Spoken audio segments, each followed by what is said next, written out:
नाम फुरकान अहमद, विधायक Pirani Kaliyar, district Haridwar, Uttarakhand.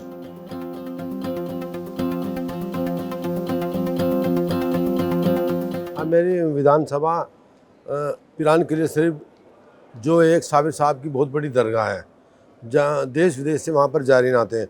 और जो हमारा ज़िला हरिद्वार, वहाँ गंगा जी बहती है और कलियर शरीफ को होते हुए वह पूरे ज़्यादातर हिंदुस्तान के हिस्से में गुजरती है और एक कौमी एकता का संदेश लेकर वहाँ से जाती है। क्योंकि हमारा डिस्ट्रिक्ट हरिद्वार के एक तरफ कलियर शरीफ है, दूसरी तरफ हरिद्वार गंगा जी है। तो एक बहुत अच्छा हमारा ज़िला है और उसके जिसमें मैं निवास करता हूँ। और मुझे जनता ने लगातार तीसरी बार विधायक बनाने का मौका दिया। मैं अपनी जनता का बहुत बहुत धन्यवाद भी करता हूँ।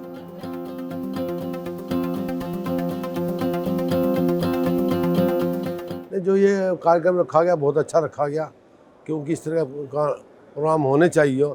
मानो आज यहाँ पर पूरे हिंदुस्तान से हमारे विधायक आ रहे हैं और एक दूसरे मिलेंगे, सबकी भाषा भी हो आपस में एक दूसरे की सुनने को मिलेगी।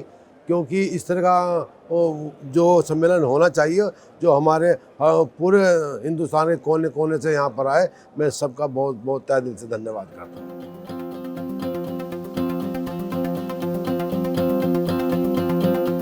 हाँ, हमारे युवा इसमें लीडरशिप में आगे आने चाहिए, क्योंकि हमारा जो देश प्रदेश जो युवाओं से चलता है। क्योंकि युवा एक तरफ हमें सरकारी मशीन में सेवा देते हैं और लीडरशिप में भी आगे आने चाहिए। क्योंकि अगर हमारे युवा लीडर होगा तो उनकी सोच अलग होगी और बहुत मेहनत करेगा और हमारे इस देश को, प्रदेश को बहुत ऊंचाइयों तक ले जाने की पूरी कोशिश करेगा।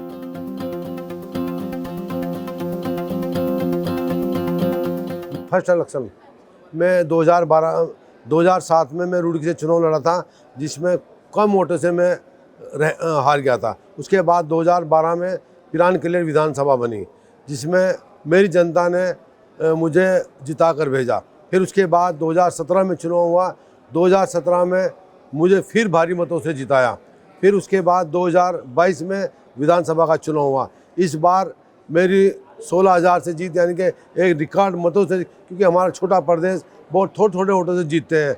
मैं पूरे उत्तराखंड में दूसरे नंबर की मेरी जीत थी, यानी कि लगभग 16,500 से मेरी जनता ने मुझे तीसरी बार यहाँ से जिता कर भेजा। तो मेरा मकसद है कि अपने क्षेत्र में काम करूँ।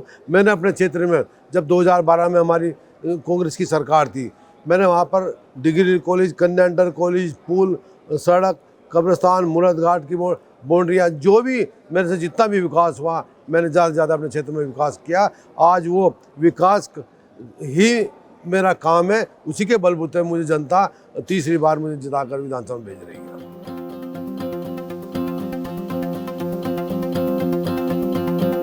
देखो, चुनाव तो सारे यादगार होते हैं। जब 2012 में वो भी जीतने के लिए चुनाव लड़ा, 2017 में भी लड़ा, 2022 में भी लड़ा। तीनों इलेक्शन मानो, क्योंकि इलेक्शन तो इलेक्शन ही होता है, मानो कितने भी वोट से जीत रहे हो फिर भी ये लगता है कि पता नहीं क्या होता, क्योंकि जनता का मूड 1 मिनट में बदल जाता है। मगर मेरी जनता ने, मेरी पिरानी कलियर की जनता ने, मेरी पार्टी ने मुझे 3 बार टिकट दिया और मेरी जनता ने मुझे 3 बार भारी मतों से जिता कर भेजा। इसलिए जनता सब कुछ है, जनता ने मुझे बहुत कुछ दिया।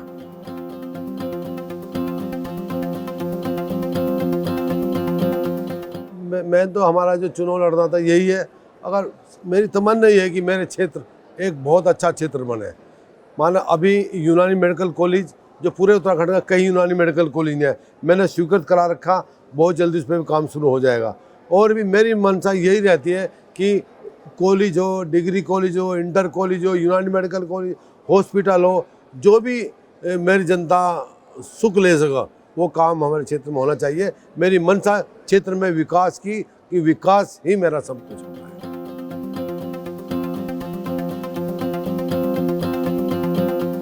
बेस्ट तो यही होना चाहिए, क्योंकि यहाँ पर हमारी कौमी एकता बनी रहे। जिस तरह हमारा देश जब आज़ाद हो रहा था, सब हिंदू, मुस्लिम, सिख, ईसाई सब ने मिलकर देश को आज़ाद किया। आज कुछ ताकतें इसे हमारी कौमी एकता को ख़त्म करना चाहती है। ऐसा नहीं होना चाहिए।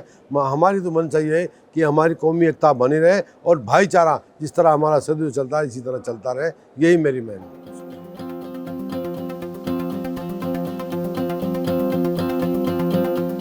हमारे क्योंकि एक नेता का काम जनता की सेवा करना होता है। सुबह उठते हैं, अपना ऊपर वाले का नाम लिया, अपनी जनता से मिलना, और जो अपने रोजी रोटी का काम, जैसे मेरा खेती का काम है, और भी हमारे जो काम होते हैं उन्हें हम करते हैं, और फिर अपनी जनता की सेवा करते हैं कि हमारा मेन मकसद ये है कि हम जितनी भी हो सके ज़्यादा जनता की सेवा करें, और क्योंकि जनता की सेवा करना ही हमारा मकसद है।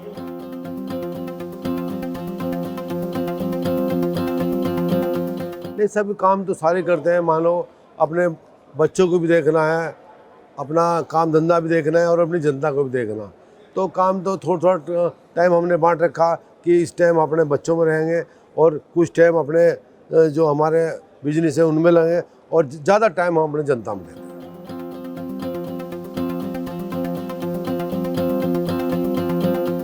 उसमें ये युवाओं के लिए अच्छी शिक्षा होनी चाहिए। अच्छा, जैसा आजकल युवा पढ़ लिख कर IAS बने, डॉक्टर बने, इंजीनियर बने, और हमारे देश का नाम रोशन करे।